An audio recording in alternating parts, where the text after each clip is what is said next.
Kita mulai dari materi pertama hari ini kedua. Jadi oleh saya Azmi Mekanik ya. Gitu lah.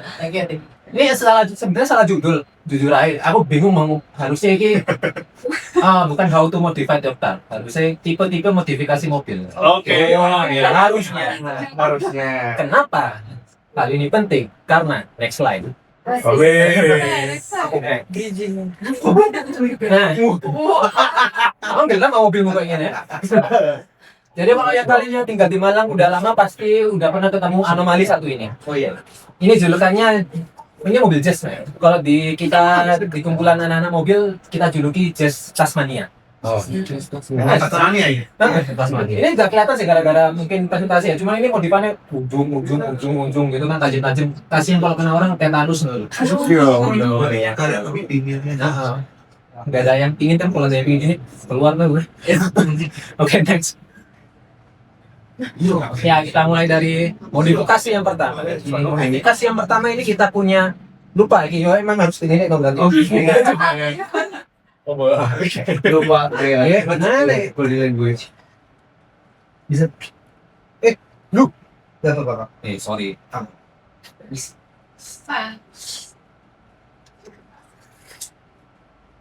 Ada kamu.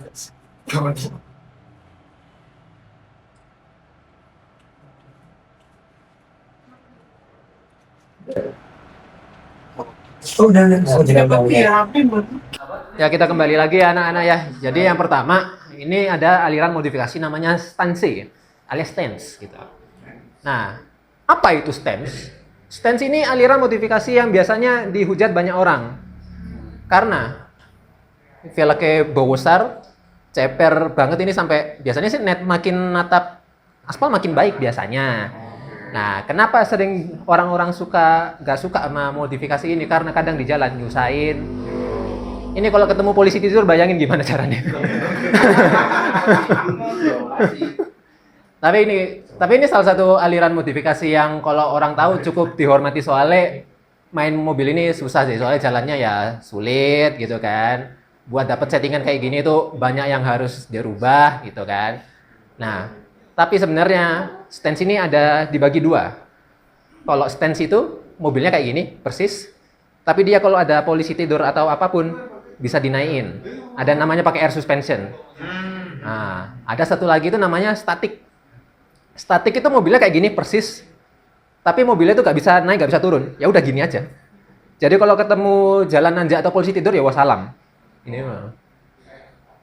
Nah, ini apa ya? Aku gak hafal tulisanku dhewe gitu. Ya, oh udah tas sebut kabeh saya wes next.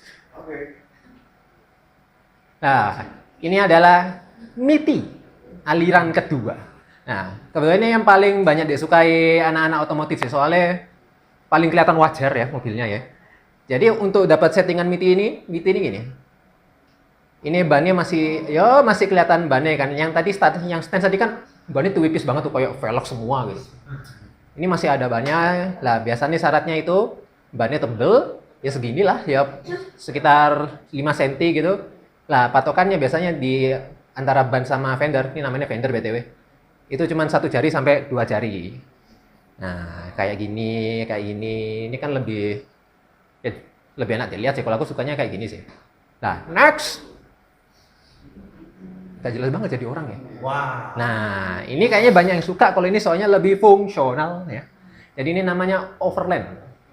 Nah, overland ini biasanya mobil-mobil besar-besar nih dikasih camping. Biasanya kan camping kan kalau orang-orang miskin itu kan di bawah ya. Kalau orang-orang kaya ini kayak gini.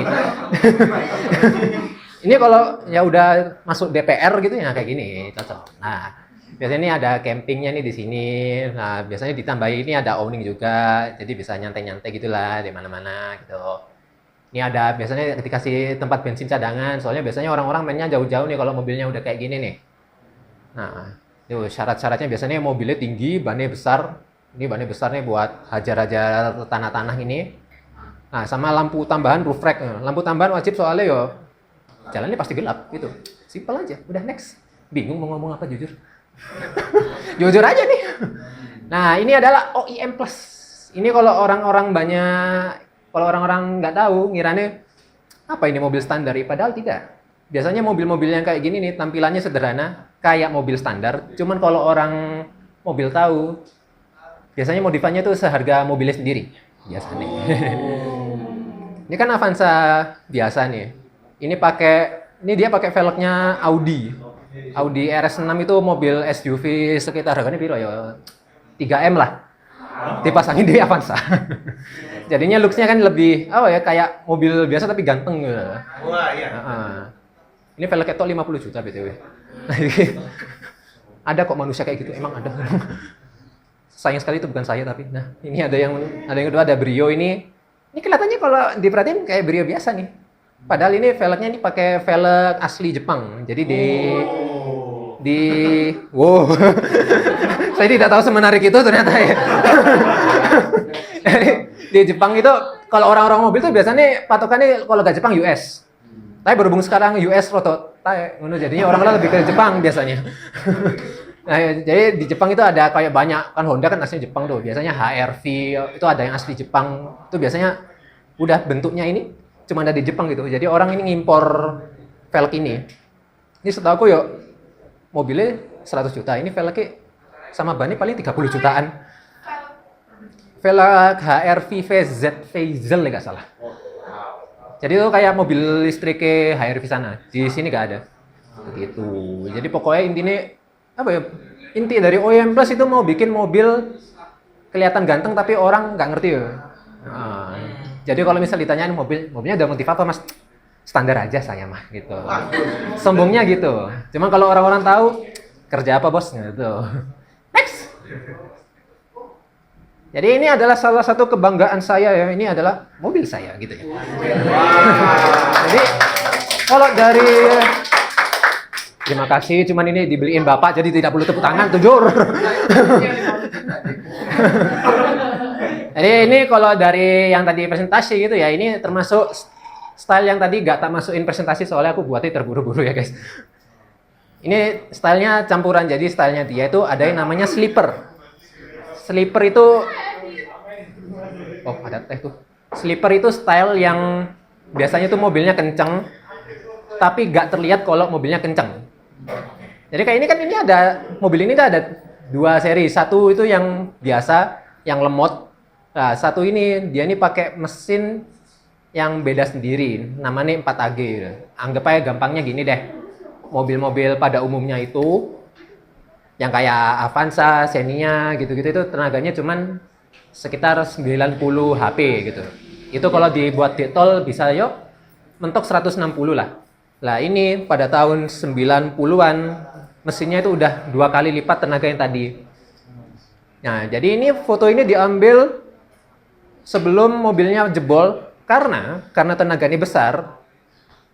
Tahun lalu tak pakai detol Pandaan itu tembus sampai 200 km per jam. Dan nggak kroso, enak sumpah.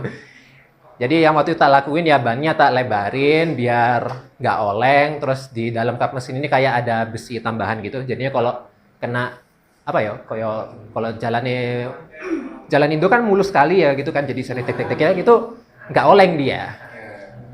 Kok saya keringetan ya kan? Harusnya gak tegang gitu loh. Gitu kan. Nah, takoni aja jadi aku tegang sebenarnya. Ayo.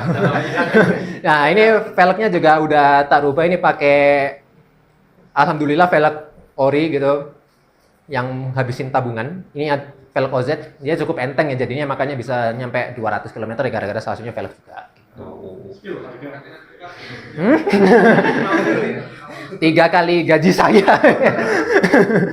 Jadi kebetulan emang mungkin ada yang perlu juga kan saya kerja di kilap premium gitu ya, perusahaan auto care gitu. Jadinya kalau ada yang butuh bersihin polis mobil bisa hubungin saya gitu. Nah, kan biar semulus ini gitu loh.